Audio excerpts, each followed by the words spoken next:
This is my tale, and the maid's tale. A tale of a foolish, naive girl. Looking back on it now, I'm ashamed of everything. But I will tell you my story in its entirety without embellishments. I ask that you please not let go of my hand.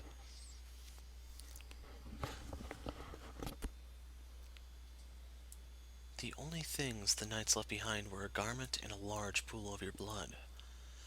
Blood had seeped into the fabric, and it was beginning to dry. When I clenched it in my hand, it made soft crackling sounds. The oppressive stench of death lingered in the tower. Michel, there's no point in a life without you. You know that, right? Have a wonderful family? You know I can't do that.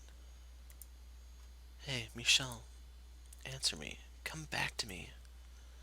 I don't care if it's as a ghost. I just need you here with me. Come back to me. Talk to me about nothing and about everything. Be irritated with me when I do something stupid. Scoff at me whenever I may tell a bad joke. Trounce me at chess again. Put your arms around me one more time. Come on, I'm begging you. If you won't come back to me, then I'll go to you. I don't care if that's not what you wanted for me. This world without you is meaningless. Dying won't guarantee you get to see him again. He spends all his time refusing to talk to me, and when he finally does, he begs me to save his love? Oh, how the mighty have fallen. Rather disappointing, to be honest. Who are you? Where are you? Quite daft, aren't you? Within these walls, I am everywhere. And you've heard of me before. I have no... Heavens, you are slow. Is that pretty head of yours only for decoration? But no, there's no one else. You might be thicker than these walls, my dear. Although, I suppose I shouldn't be surprised. You never did believe anything Michel said about me. You thought he was going mad. This is brilliant. There's no way. It can't be. The cursed witch, Morgana? Oh, you even know my name, do you? It would appear my legend has survived longer than I expected. I suppose I should thank all the humans who passed it down for me. You actually exist? I most certainly do, my dear. As I recall, you don't believe in the supernatural, do you? But it's hard to deny when that very witch is talking to you right this moment. Michel was not even slightly mad, my dear. I told him he was better off without his sanity, but he refused to listen. He wasn't deranged. His surroundings were. His environment, the people around him, his whole world. Can you imagine how dreadful that must have been? To be the only sane resident in a world gone utterly mad? It's a miracle he managed to keep his head. Remember what you said just before he died, my dear. You said it was all in his head. You said he couldn't tell the difference between illusion and reality. You said he had long since gone insane. Shouted it at the top of your lungs. No, that's not what I meant. Poor, poor Michel. If only you had believed him about the witch. I feel bad for you too, though. You have my pity. What did you ever do to deserve this? Oh, and just to be perfectly clear, I played no part in either your or Michel's misfortune. The only force to blame for that is fate. You were a good, honest, joyful, lovable woman. And look at how the world treated you. May I ask you something? Was it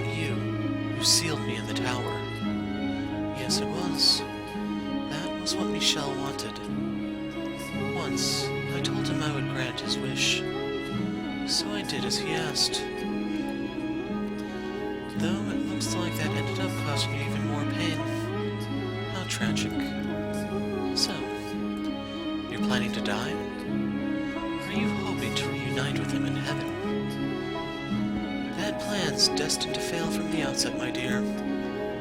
God teaches that suicide is a sin, and you'll go to hell for it. Then, I will not kill you. Why not?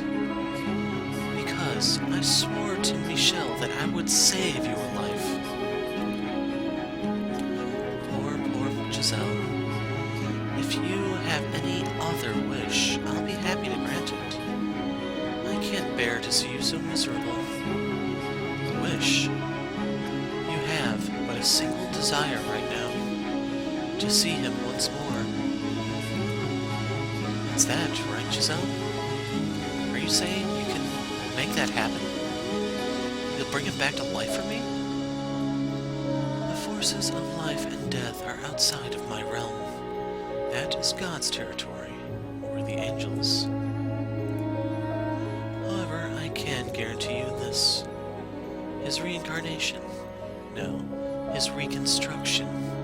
His reconstruction? Yes, you can meet him again. Not in this life, but in some future life. Just imagine it. Finding your beloved again after overcoming so much tragedy. 10, 20, maybe 100 long years from now, you're finally reunited. Doesn't that sound marvelous? True, unparalleled love in its purest form. What do you think?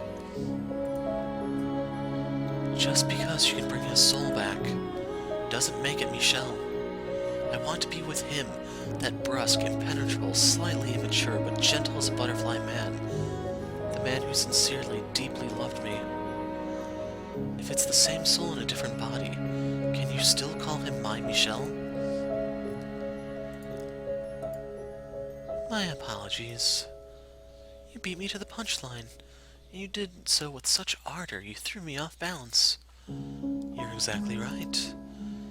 The idea that if your love is strong enough, you can both be reborn and have exactly the same relationship is utter fairy tale nonsense. You must be the same people to have the same love, which is why I'm not promising his rebirth or reincarnation, but his reconstruction. Your wish can become reality, Giselle. As long as you wish for it with all your heart, it can come true. I'll wish for his reconstruction as well. You have a witch asking to make this happen, my dear, so you can be confident that it will bear fruit. And you wish for him to remain as himself. If he truly loves you, and he too wishes to reunite with you, your wish shall be granted. Will you really wish with me? I most certainly will, my poor, pitiful, dear Giselle. I shall offer up my most heartfelt prayers for you. I'll wish for it. Until the moment of my death, I'll keep wishing for us to be reunited as the same people. I can't guarantee your reconstruction, though. What? I only said I guarantee his. Michel's is the only reconstruction I will wish for.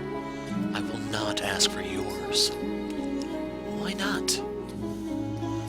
You're not looking at a benevolent, wish-granting goddess or an angel with a magic bow and arrow. You're looking at a cursed witch. Then how am I to be with him again? I can offer you but one option that will allow you to reunite with your reconstructed Michel. Tell me, what do I have to do? You must live here with me. Live with you? What do you mean? It was Michel who resurrected me, but he could not serve as my guide. I have work to do, but I cannot do it alone. I need a guide to assist me, because as you can see, I have no body. If this house did not exist in this world, then perhaps I might be able to give myself form, my soul's form. I don't understand anything you're saying. don't need to understand. All I need from you is for you to show your utmost hospitality to the people I'm expecting to show up at this mansion someday. Entertain your guests? That's right, my dear. Michel isn't the only one whose reconstruction I'm wishing for. There are others. Several heinous sinners. So I want you to serve as a maid and watch over them when they arrive. And until then, keep the house in good condition. What are you scheming? Is that something you truly need to know, my dear? All you need to do is wish. Pray for the day your beloved appears before you again. For the day he wraps his arms around you once more. One word, Giselle. That's all I require. Do you want to see him again? Do you want to hear his voice again? I can promise you, you'll have your happiness back. What reason is there to hesitate? There isn't one. Or are you simply going to give up? I wonder, what would happen if you said no? If you disappear from this world, how will Michel react when he comes back? Will he be sad, angry, or will he forget about you and fall into the arms of another woman? No, he can't. Then make up your mind. Will you come with me, or will you throw it all away?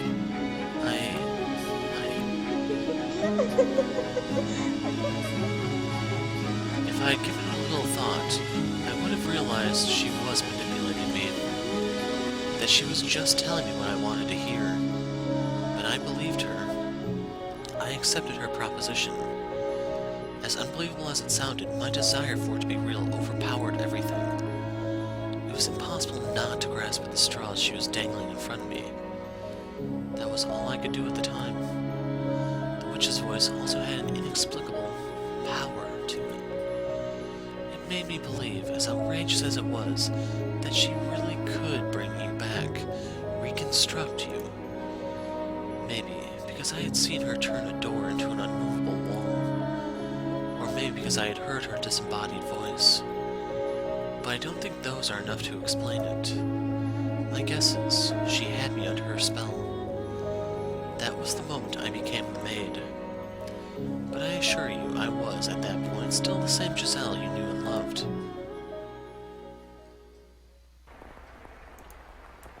The sound of the rain never seems to stop. Am I hallucinating it, maybe? From the moment I lent my ear to the witch's sweet temptations, the mansion underwent an unimaginable transformation. No light shone through the windows, despite them all still being obstructed. Not morning, day, or evening. In fact, the concept of morning, day, and evening did not seem to exist. The darkness resembled that of when the windows had been sealed off, but there was something more fundamentally unreal about it. Like it was hovering over a vast, all-consuming abyss with a constant haze of malice. I felt like I had been cast into some unknown realm, and that was why there was nothing beyond the windows. And the house was not the only thing that underwent changes. I, too, was no exception. In the blink of an eye, all my basic human urges vanished. I stopped feeling hungry, and I no longer needed sleep. Naturally, I was bewildered by what was happening to me, what I was turning into. I think I'll take a look around. Maybe there have been other changes.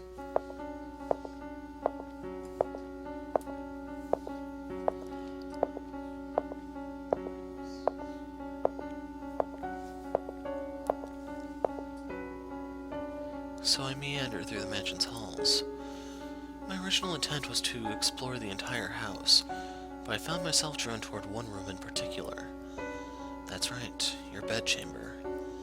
There was no light, not a trace of color remaining in your chambers. But the bed was the same shape, the walls the same texture, the curtains the same design as when you had been alive. Michel, I'm praying, I'm always praying, that someday we'll meet again. No, there's Something hidden under the bed. What could it be? It's that painting.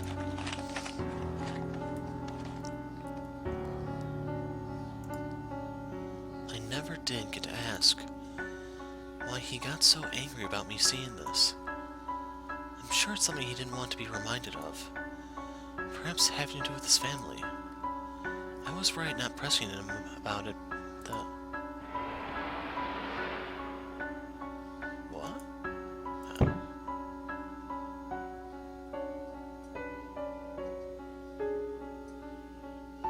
What the?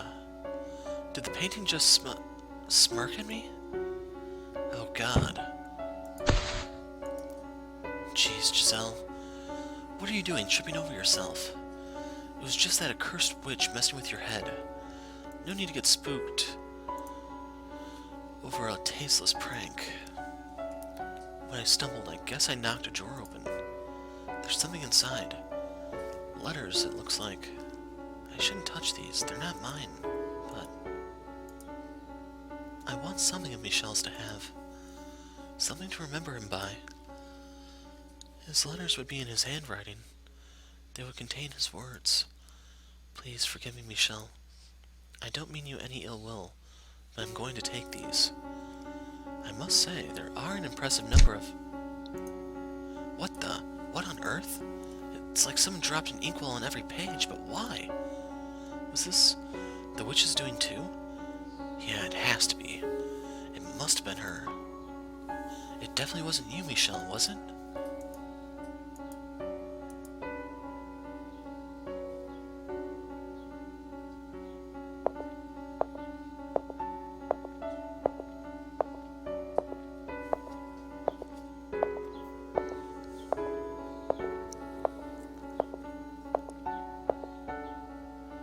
Front door. I wonder what it's like outside. I can't get it open. What's going on? The bar isn't set, but it won't budge an inch. It's just like up in the tower. I know, the windows. They should open, then I can... What's going on here? What the heck is going on? It's like there's an invisible wall in front of the window. My hand won't go any further.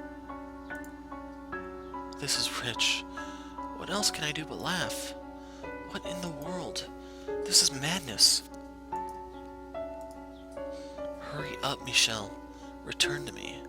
And get me out of here. Please, get me out of here.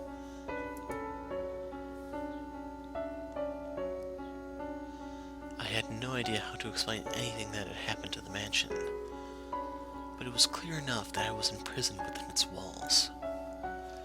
I was all alone in a nebulous sphere of bleak darkness, and beyond its walls lay void.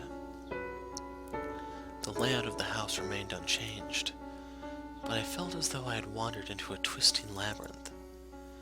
I could cry, but there was no one there to soothe me. All it did was provoke her disembodied cackling, which she followed with, "You chose this, my dear. So you need to hold yourself together and keep wishing." My only real pastime was cleaning. I dusted the same corners again and again, swept the same floors, polished the same dishes. One day, I decided I would read the books left in the library. Despite there being more than 100 volumes, I finished every one of them in what felt like no time at all. My life was a never-ending cycle. Day in and day out, day in and day out. The house had no visitors. No one, rather nothing at all, set foot upon the property. There were no signs of other life whatsoever there. No birds singing in the morning, no cat sunbathing in the garden, no mice scurrying about the kitchen, no creepy, crawly insects. There was nothing. Nothing at all. The only thing that broke the long stretches of silence was her voice. Tell me, was she kind to you? Was she friendly and courteous? Because she was quite harsh when she spoke to me. These were the kinds of things she was always saying to me. He didn't show up today, did he, my dear? Are you still praying, my dear? Do you think he'll actually come, my dear? I'm still wishing, just like I promised, my dear. You know why he hasn't come for you, my dear? Perhaps because he doesn't actually love you as much as you thought. My dear, my dear, my dear. Have you lost your mind yet? Shut up! I've had enough! I'm done with you! Enough. Please, enough already. Oh, what's got you so worked up? You love to talk, don't you? So why not have a nice little chat with me? This is not a chat. Maybe not in your mind, my dear. You seem to think chatting only constitutes conversations you enjoy. But I don't think the word's usage need to be so restricted personally. You're just getting off on watching me squirm. Oh, not at all. You'll have all my best wishes if he ever does show up for you. So scary. If you're making that face when he shows up, he might not even recognize you. What? You haven't looked in a mirror recently, have you? Go on then, my dear. See just how frightful you've become.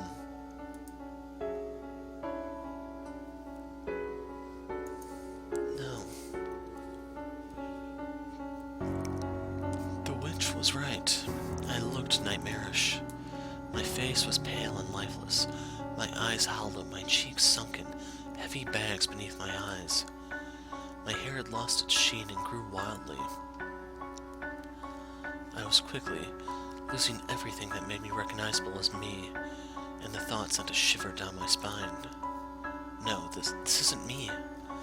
This is some kind of trick. You're trying to deceive me. Baseless accusations.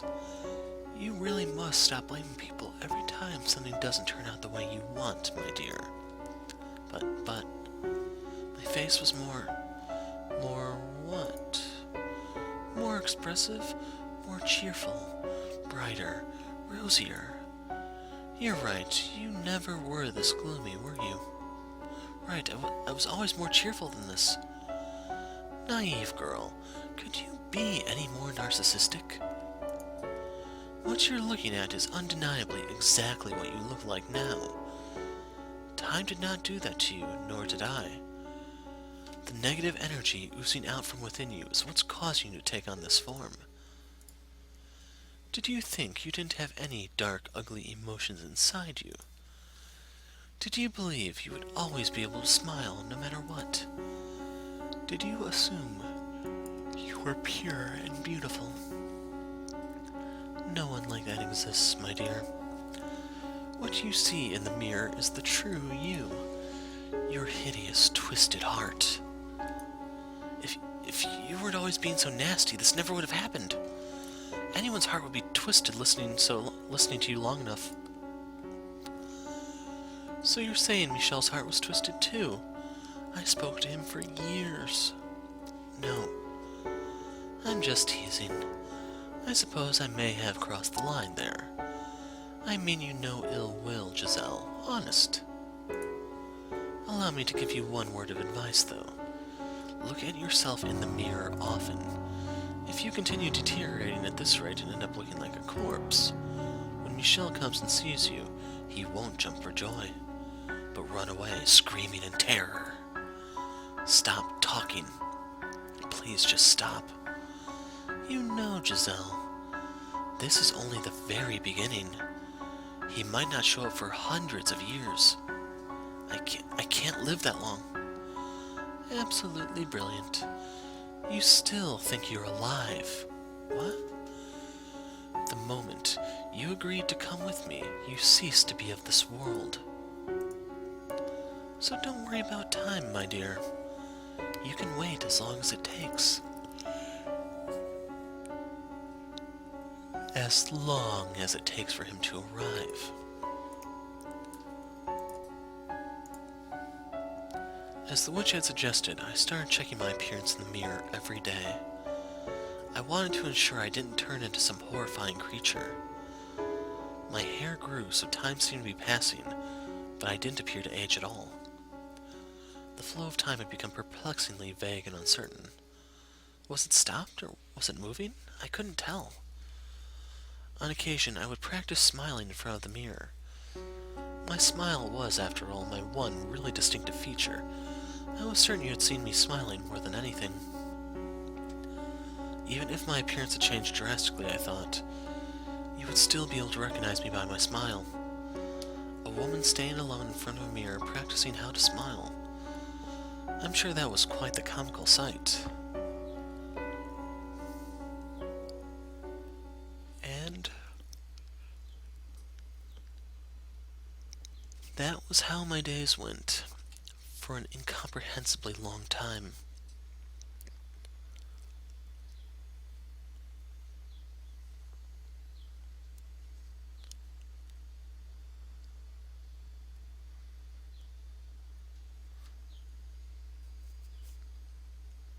Skipping forward to 1200. For the first 100 years, I kept track of how much time had passed. An hour, a day, a month, a year, 10 years, 50.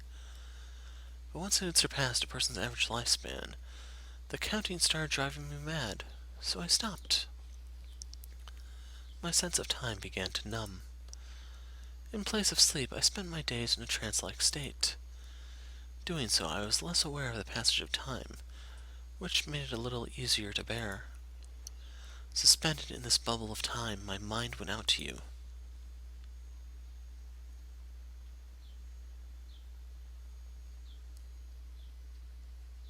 Skipping forward to 1300.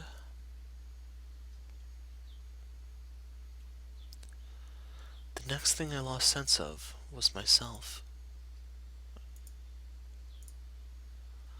I lived as a human for 21 years. After spending nearly 10 times that trapped in the mansion, I began to feel like that was all I'd ever been. That maybe my past was all a construction of my imagination.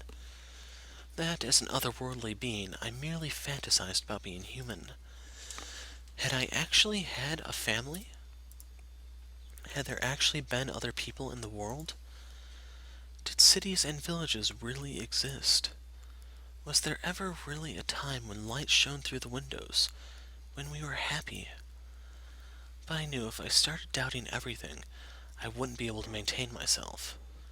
So I settled on believing one thing, that you, Michel, were real. That you had been with me, that I had loved you, and that it was you I was waiting for. I tried to always remember that one fact.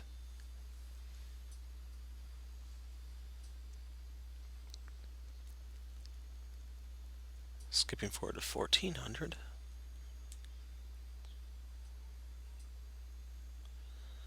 My characteristic energy and cheer were disappearing.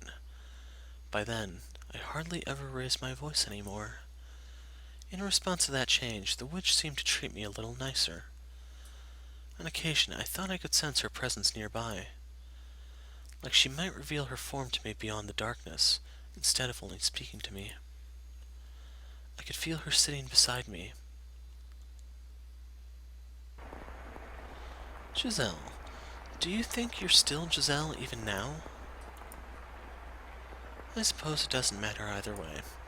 Sometimes I think love and fanaticism are two sides of the same coin. What are you implying? Oh, nothing. I have an idea, though. Why don't we make you some new clothes, my dear?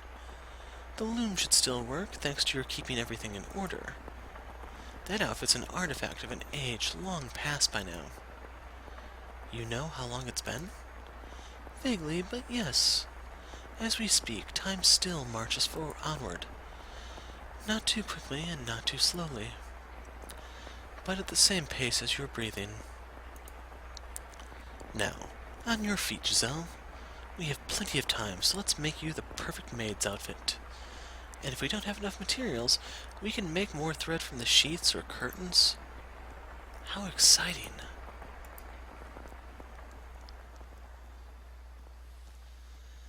Following her instructions, I wove garments in a style that did not exist in my era. They were quite strange to behold. The old me might have been stricken with fascination by them, but at that point I wasn't even sure how to rejoice, how to be impressed, or how to be moved anymore.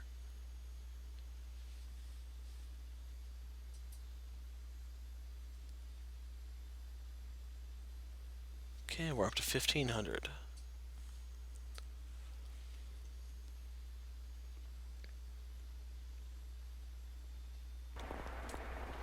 It sounds like rain again.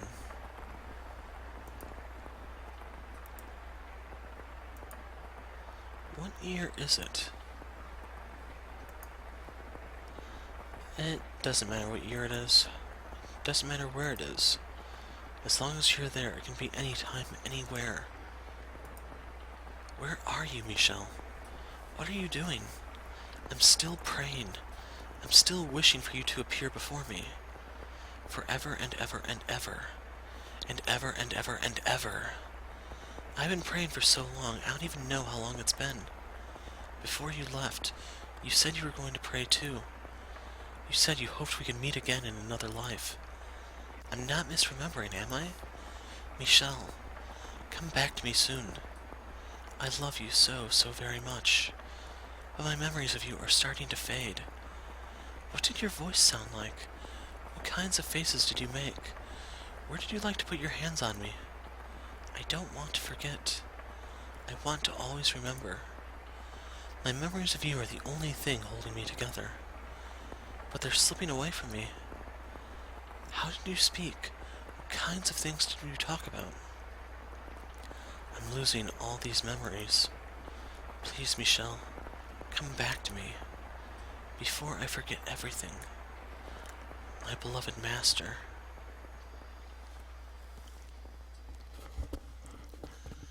The thought had crossed my mind that maybe Morgana's guarantee that you would be reconstructed was just a lie to trick me into staying here. But I quickly discarded it, because if she had been lying, it would strip all meaning from my very existence. It would take from me my purpose for being here. So I didn't want to accept that possibility. I had no choice but to persevere in my belief that you would return. I had always thought I would be all right, that my faith would never waver. I still believed in myself. But you can be the happiest, most optimistic, resolute person in the world, and you will still break eventually. And I was at the point where even the slightest tap would shatter me into fragments.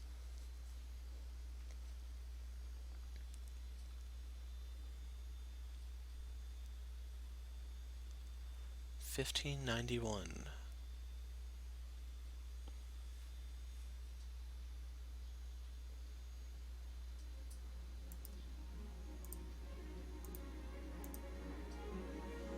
Why did I save? Several hundred years after I was enslaved within the mansion, something changed for the very first time. Sunlight, which I had not seen in all that time, shone in from outside.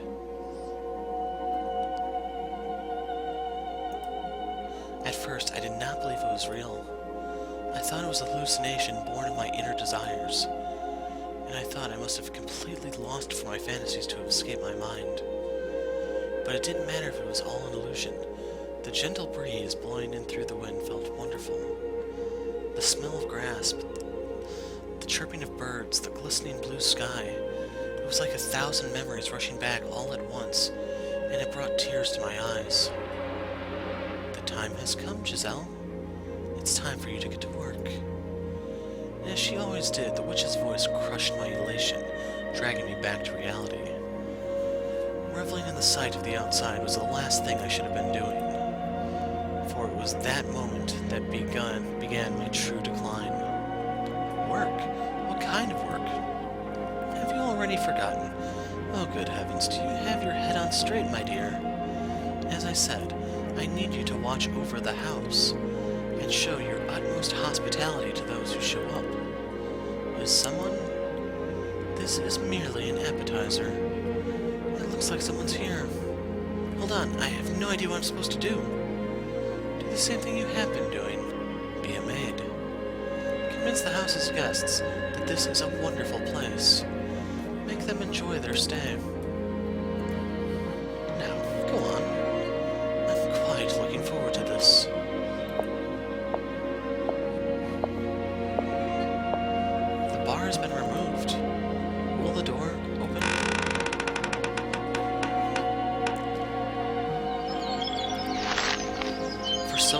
the door had refused to budge. For so long, light had forsaken these halls. For so long, there had been no trace of life. And now, all of that had been turned on its head. I felt like I had stepped into heaven on earth. I know it sounds melodramatic, so please don't laugh. It was almost certainly a perfectly ordinary slice of nature. Leaves and grass rustled in the wind, flowers specked the earth, and in the distance was a city I didn't remember.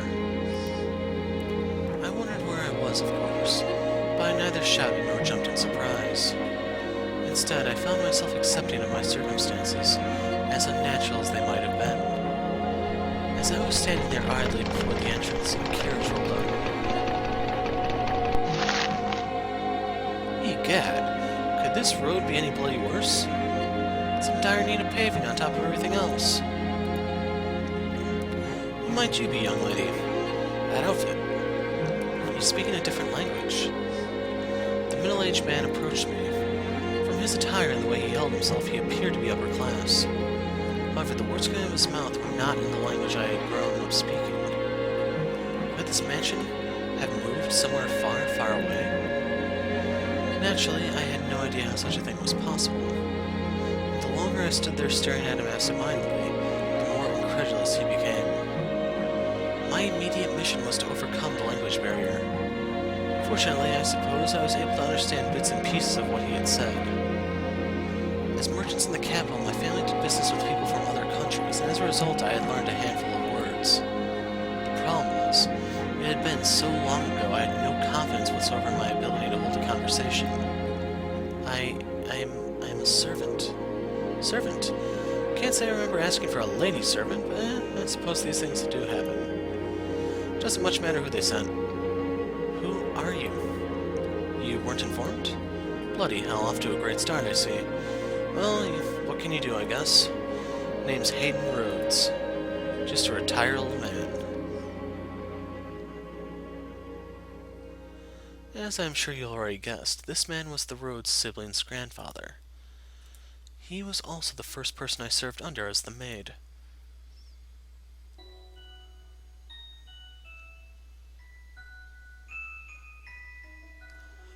For a member of an esteemed noble family, Hayden was a bit on the eccentric side. He only hired a handful of servants, claiming he was not fond of clamor. There was a single chef, a physician, a servant to take care of all the cleaning, and then me, who served as his personal assistant. Whenever he got the chance, Hayden would chase me down and make me practice proper etiquette. According to him, I had much to learn. You are at least technically a servant of the Rhodes family, young lady, so I can't have you going around playing the country bumpkin act. Yes, sir? And we'll have to do something about that accent, too, while we're at it. I have an accent? Thicker than bloody molasses. Now, I have no interest in sticking my nose into your business asking where you hail from. But while you're here, you must act the part, young lady. Lucky for you, I'm retired and have all the time in the world. I'll teach you everything you need to know about the proper etiquette. Alright? Speak up, will you? Yes, sir.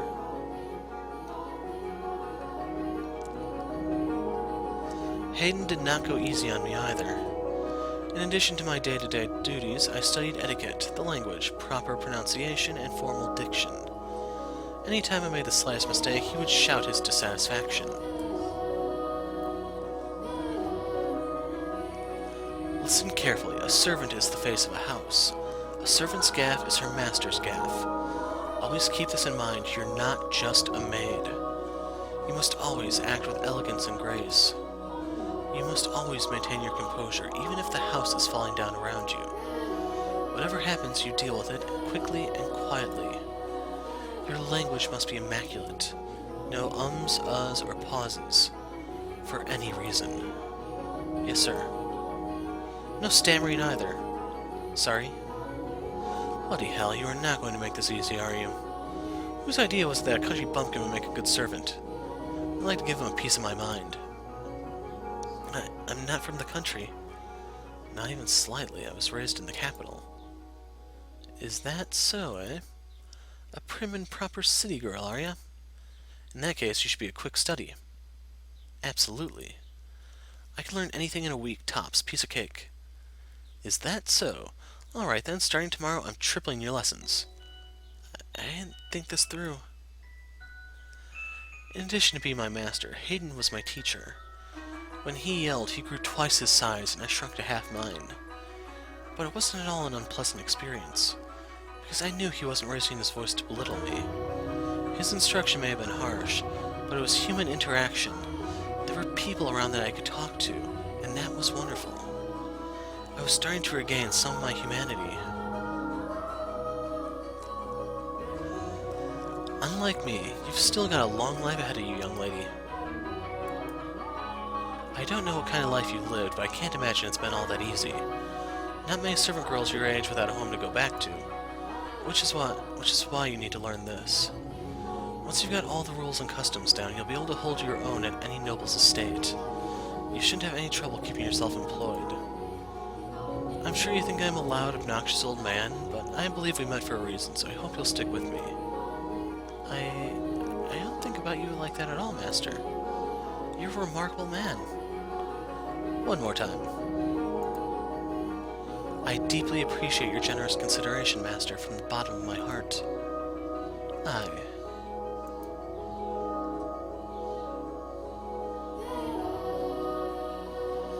I didn't know much about Hayden's situation, why he had retired to this mansion all alone, away from the rest of his family. But anytime I asked about them, he would say, "Happens sometimes," with a melancholic frown. Before long, 2 years had passed. By that point, my etiquette had improved enough to satisfy his high standards.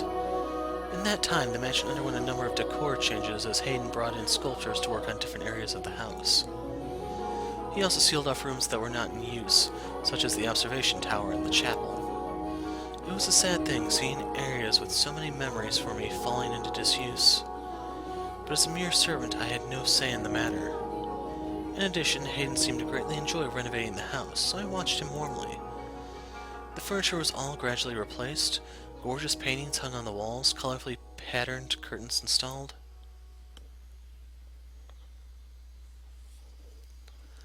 And a brilliant rose garden planted. These roses come from all across the world. Nowhere else can you see so many different varieties in one place. It's beautiful. Did you know that in the city people are starting to call the mansion Rose Manor? Rose Manor. And to think there used to be nothing but weeds here. Amazing how much it has changed. I never thought I would see this garden turn into something so beautiful. Are you fond of roses, young lady? Yes, red ones especially. Red roses mean a great deal to me. They remind me of a time long past. Give one as a gift, were you? No, I believe I was the one who gave the rose. So red roses are a symbol of my feelings. They're very precious to me. I gave you a rose as a gift. You plucked it from its stem and placed it in my hair. Am I remembering correctly? My memories are so vague now. I can't even remember the look on your face that day. There are some kids I like to give roses to myself. Who? My grandchildren. Oh my, you have grandchildren? Though we haven't been in touch for some time. Last I saw them was 4 years ago, when my second grandchild was born. The sweetest girl in the world with lovely flaxen hair. She's going to be a real beauty when she grows up. Anyway, they're wonderful kids, and one day I want to hand this garden over to them. Each and every rose contained my hope that they'll lead comfortable, healthy lives free of strife. I'm sure your wish will come to pass. Your grandchildren will have wonderful lives.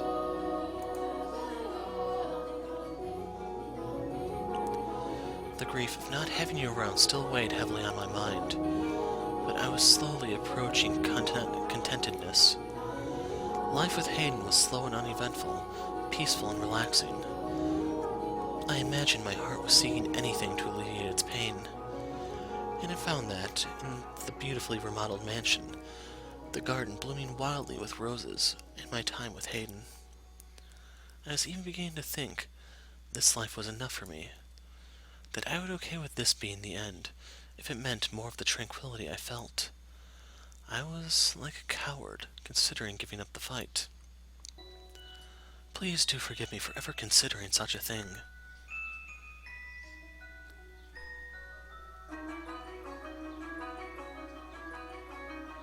Hayden seemed to be in high spirits that day. A gift had apparently arrived from his son, who lived far away. In it was a tea set, some leaves, and a small jar of sugar. Miss, how can I be of service, master? Brew me up a pot of this, would you? Be careful not to steep it for too long. You want to get it just right for the best flavor. As you wish, master. You seem quite pleased. Why would I be? A boy who shunned his old man for years sends him a paltry gift on a whim? I'm just entertaining his fancy.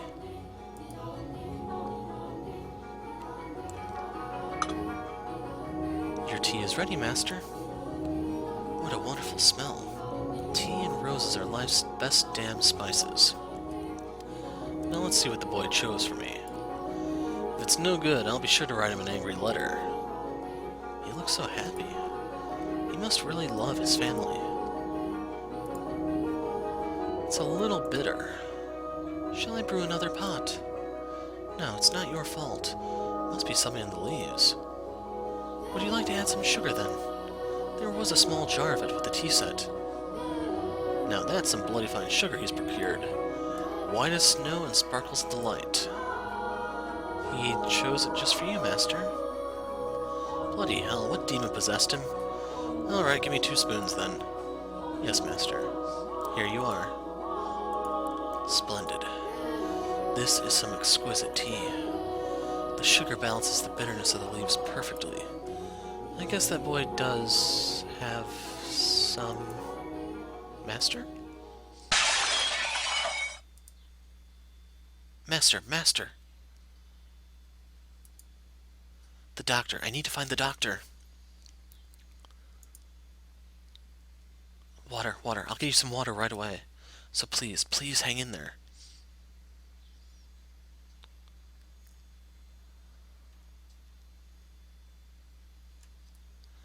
Thanks to the quick treatment provided by his personal physician, Hayden survived.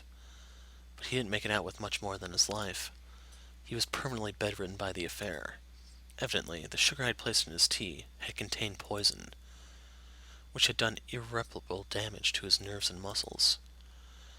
Most of his body was completely immobile, except for his left arm.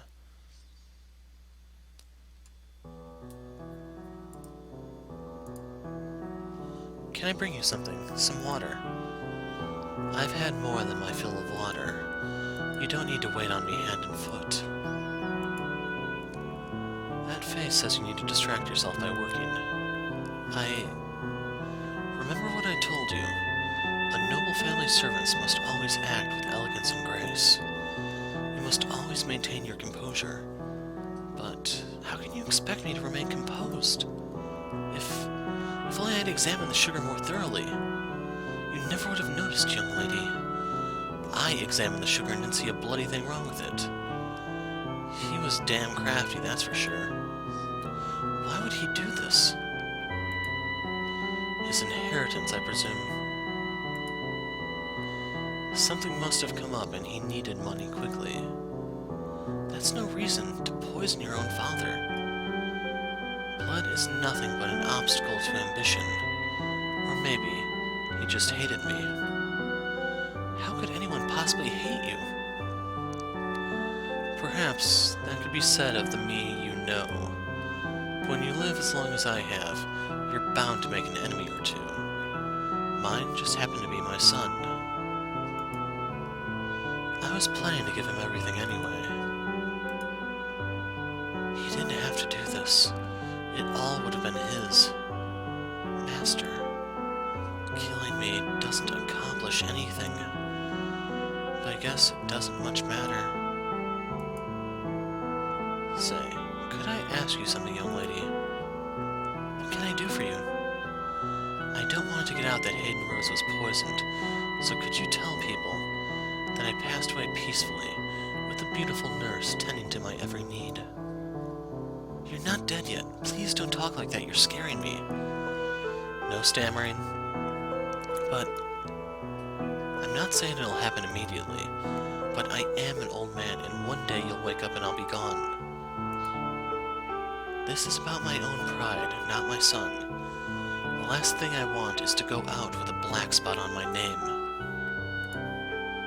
Tell me you'll do this, Giselle. He's never said my name before. As you wish. Thank you. You're a peculiar girl, you know. Sometimes you seem even greener than the leaves in summer, and sometimes you seem like you've seen 12 kinds of hell. And every so often, you seem not of this world. Your skin is pale, your hands as cold as ice. At one point, I thought you might be Death himself. But I was wrong about that. You have too big a heart to be Death. You care too much. You must be carrying a very heavy cross on your back. What am I supposed to do? I don't want to lose you, Lord Hayden. I don't want to lose this life. You have someone, don't you, young lady? Someone you're dying to meet again. Yes, but I don't know anymore. I don't know how long I'm supposed to keep waiting. If something doesn't happen soon, I don't think I can hold myself together much longer. I was so close to breaking down. And it was you who kept me on my feet. I'm sure you've tried to remain strong plenty of times, so I'll give you some different advice. A trick for when you think you're losing hold of yourself. Build a cocoon. A cocoon? A sturdy shell to keep your weak inner self safe. This world has no interest in protecting you, only swallowing you whole. So you mustn't readily expose your true self. You build a cocoon, and you play the role you need to play. That way, the real you will remain unharmed. It's not pleasant to hide yourself like that, but it's better than letting the world crush you. But a word of warning, if you spend too long in the cocoon, the real you is liable to disappear forever. You'll be swallowed up by your own protective shell. I hope you find whoever it is before it's too late. Now, I think I'll get some sleep. All this talking's worn me out. As you wish. Good night, Master. See you in the morning. Aye. See you in the morning, young lady.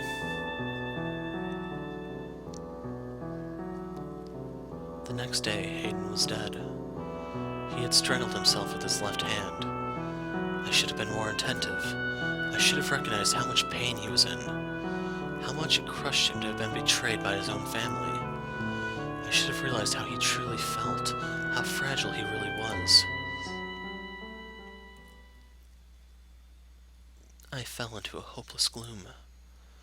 I could hardly believe that the quiet life I had finally attained had been shattered in the blink of an eye.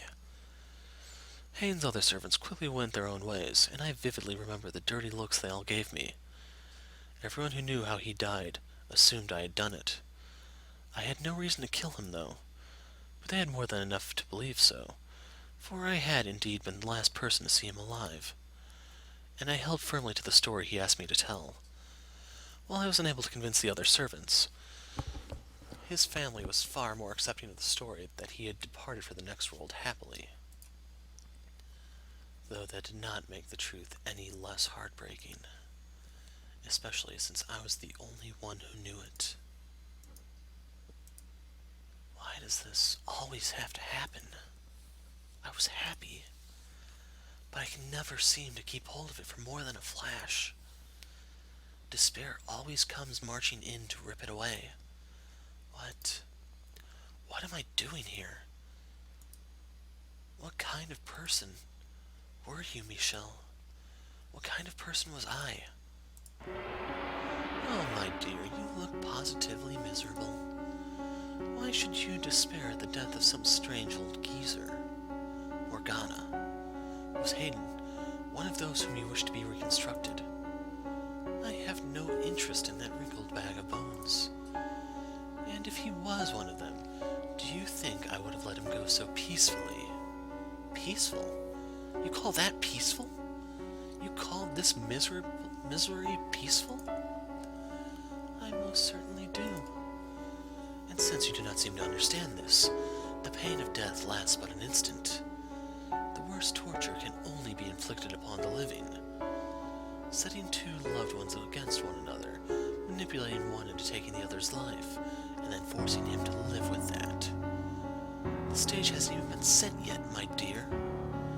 And you would have me play a part in that? Indeed. You agreed to accompany me. You are here to be my guide.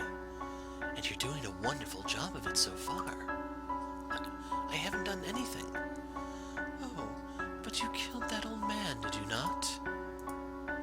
Thanks to you, my wish is one step closer to fruition. What do you mean I killed Hayden? You mean to claim you didn't? Tell me, who was it that put the poisoned sugar in his tea? No, I didn't mean to. Your intentions are irrelevant. Everything moves along the path forged by my wish, and you shall continue to follow its will. You know what? I'm done feeling like this. I don't want anyone else to go through what Hayden did. And what are you going to do about it? I'm done listening to you. Without me, you have no influence over this world. Oh-ho. So I'll die. I'll take my own life right here and now.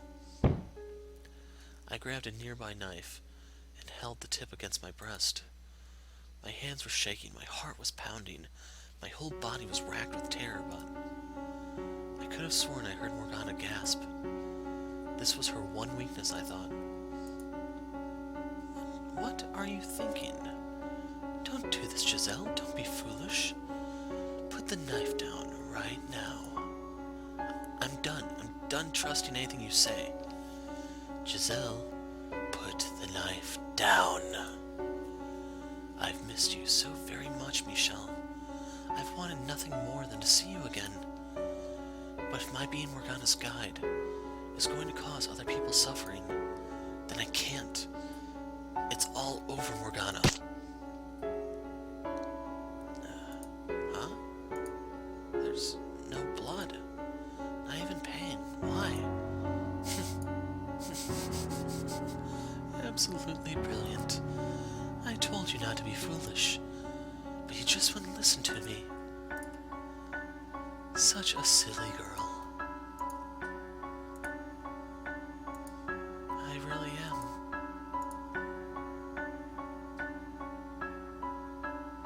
I couldn't even die if I wanted to. Learning that absolutely crushed me. My backup plan, the one escape route I thought I had available to me, had been ripped away. My spirit crumbled, and I felt myself sinking into a vast darkness. I began losing my grip on myself, which is when I recalled Hayden's advice. Build a cocoon. It was the only option I had left, my final chance at protecting myself.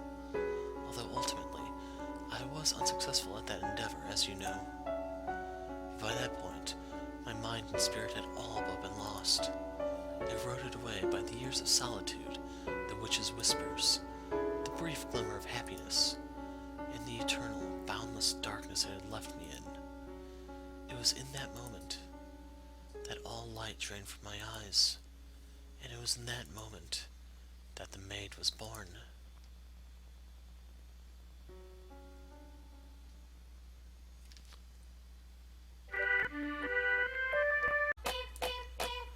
Oh, dearest Mel, come over here. There are so many beautiful flowers. Now, Nellie, there's no need to run. You're going to fall, and you can't say I didn't warn you. Hello, I've never seen you before. Are you the new maid? Good afternoon, Lady Nellie. That is correct. It is an honor to serve you. Oh, did you do all this? I did not. This garden was your grandfather, Lord Hayden's work. Wow, this grandfather's a wizard? Perhaps he was. I'm sure he would be delighted to know you like it. Did grandfather like flowers? Yes, he loved them quite dearly. Wow, I love flowers too. I've I've never seen a garden with so many pretty flowers. Did you know this kind of flower is called a rose? Just like our name. Why yes, they do sound alike. And, like the flowers, you are also a very sweet little girl. Say, what's your favorite color of rose? I like all colors. But you don't like any the most? That's too bad. My favorite is pink. Pink roses are so pretty. Indeed they are. Jeez, there you are, Nellie. My apologies. Please don't mind my sister. Not at all. We were having the most wonderful time. That's good. I imagine we'll be seeing each other around, so it's a pleasure to... Dearest Mel, let's see what the inside's like. Mother says I have my very own room. Slow down, Nellie. I beg your pardon. The inseparable siblings ran off toward the mansion, hand in hand. It was a heartwarming sight. But the next moment, when they stepped inside, I saw something else. The darkness enveloping the mansion seemed to flare up, the open door a gaping maw into its hungry bowels. The whole house looked as though it was cackling. It was, I presume, the witch Morgana's madness taking form, a manifestation of how she felt now that her centuries in the making wish was bearing fruit. Those two children were the ones Morgana had been waiting for. Had I still any willpower to fight left in me, I would have taken them by the hands and sent them somewhere far away. I would have done something before the house swallowed them up. But instead, I gently lowered my eyes. Misfortune would surely sink its teeth into those two children before long. Pain and misery would befall them. I knew no good lay ahead for them, but my heart had all but frozen solid. I had my hands full taking care of myself. So I let Hayden's beloved grandchildren fall into the witch's hands. I was, for all intents and purposes, Morgana's marionette.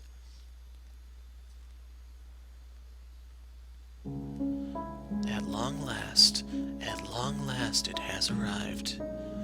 The first time I've been waiting so long for has arrived. Darling, devoted Giselle, I know not how to describe you, the fiery excitement burning within me. I know, I can tell you my story, tell you exactly what the mild-mannered boy once did. You'll be open to listening now, won't you, my dear? And you'll surely understand that I am doing nothing wrong, because you're my ally, my trusty servant. You and I, we live in the same world. We're as close as family, are we not? Yes, as you say. So let us curse them, all of them. Let us inflict a pain worse than physical torture on them. Let us put their souls on the rack for all eternity. Curse them, make them suffer, curse them. Now listen carefully, Giselle. This is a tale of wicked men and my curse upon them. The witch spat her curses for some time. The bile overflowing from her words, the pure, unadulterated hatred brimming within, consumed me more than the horrifying things they described. She was brutally honest, each word a carefully sharpened blade of animosity. How much bitterness did you have to carry inside you to become like her? How long did you have to feel nothing but hatred to become like her? I felt like if I let my guard down, I would be consumed by her enmity. It would become mine, and I would grow to despise them myself. All the while, I kept my mind on one single thing. That is, what was left of my mind locked away inside a shell of my own creation. It was the solitary truth that allowed me to hold on to my human emotions, to continue believing. I'm always waiting. My love will never fade. When I was still my old self, I called them master and would do anything for them. Michel, that was their name. They were beautiful. They had pearly white hair and ruby eyes. They are going to come for me.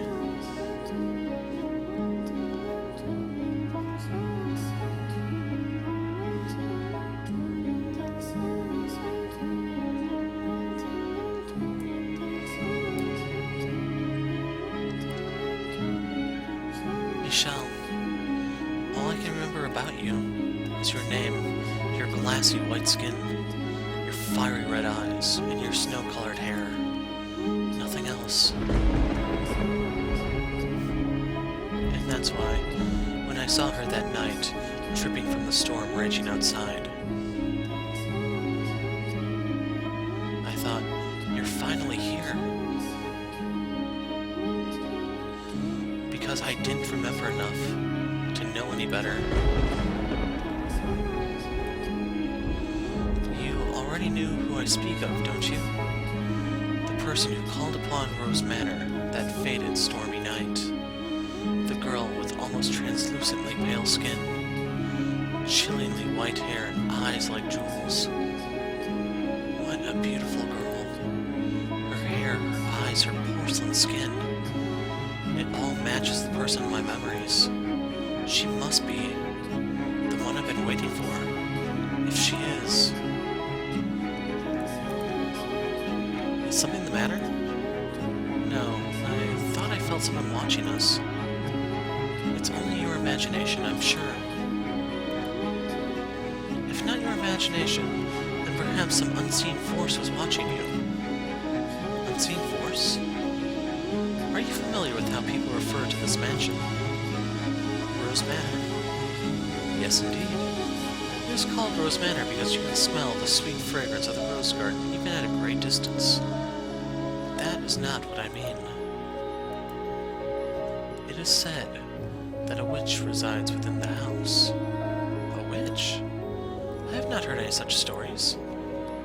You probably wouldn't have. It was a very, very long time ago.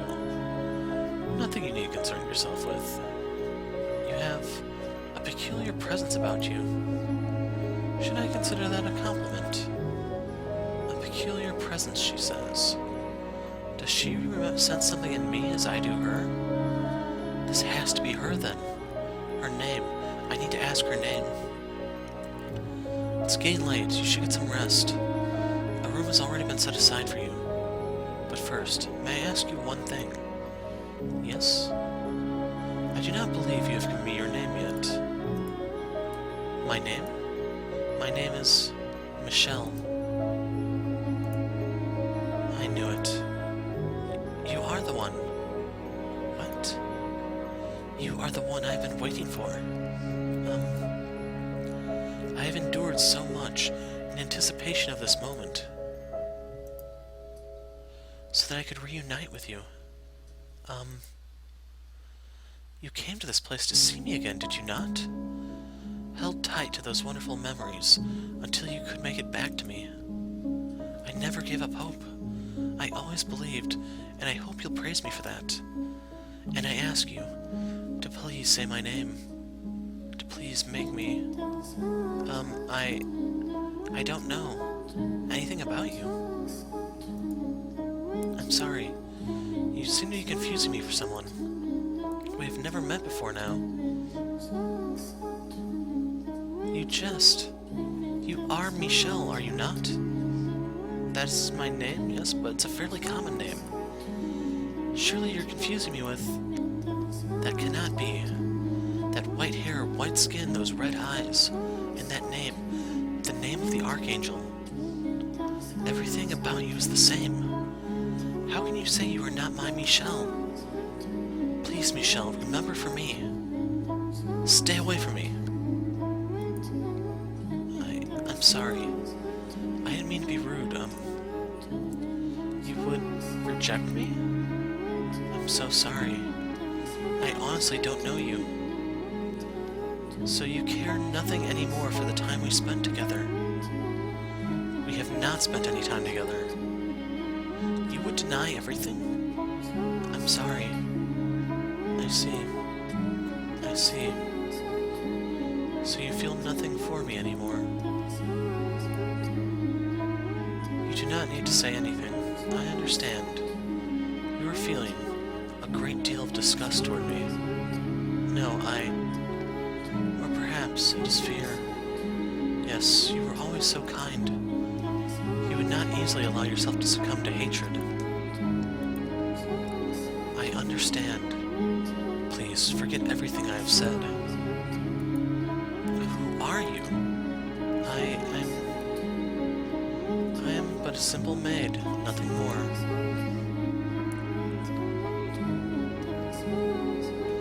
Laughable, isn't it? I no longer recognize Michel as anything more than a concept. Man or woman, elderly or infant, as long as they had white hair, red eyes, and the right name, they were you. I needed anything I could get. I was so desperate the thought even crossed my mind that she was not you. What do you think, seeing me like this, that I'm helpless and hopeless? Listen to this, Morgana. Michel is back. She's finally come for me. But she does not remember anything, it seems. Not me, not her past, nothing. She saw me and was afraid, in fact. Are you listening, Morgana? Ah, darling, devoted Giselle. You poor, pitiful soul. That must have been quite harrowing. But don't worry, you still have me. Besides, this might not be your only chance. As long as you continue on, Michel could appear before you again. Do you think she'll remember me next time? I can't say. That's up to Michel. You do have another option, though. Forget Michel yourself and seek out a new master. Someone who can be yours. Someone dedicated and faithful who needs you. Someone worthy of this mansion. Someone who needs me. That's right. Michel didn't need you after all. It's all right. Don't worry. You have plenty of time.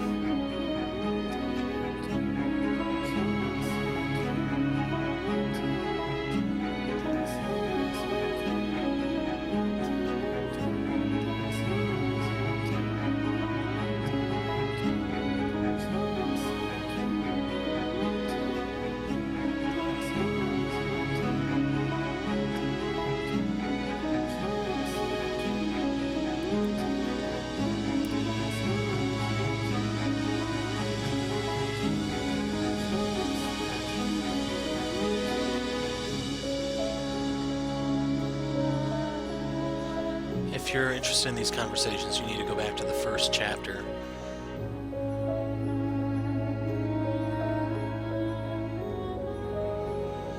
This would be the telling of the story about the girl in the tower.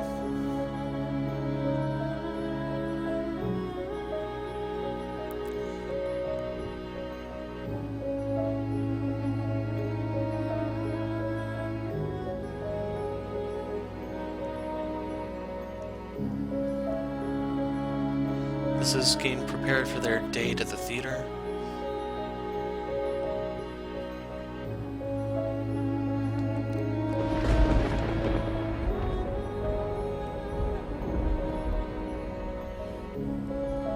And that would be the close shave.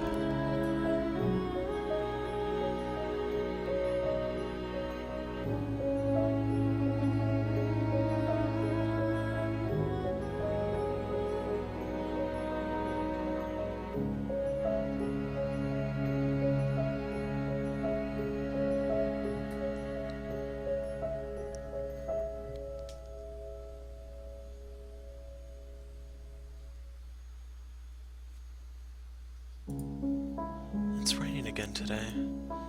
I kind of wonder what happened to him after he fled from the mansion, although I suppose it doesn't much matter to me. The witch is surely watching him. Such a dreadful storm. Sounds like someone crying. I was, at that point, completely out of my mind, broken. My smiles, frowns, and gasps had all been replaced with imitations. Shortly afterward, the flaxen-haired boy moved out of the house and went on to become a priest. The girl fell ill a few years later, her disease eventually taking her life. But the boy never once returned home. The Rhodes family crumbled. I couldn't bring myself to grieve for them, or to reflect on Hayden's sorrowful end. I simply waited for time to begin moving once more.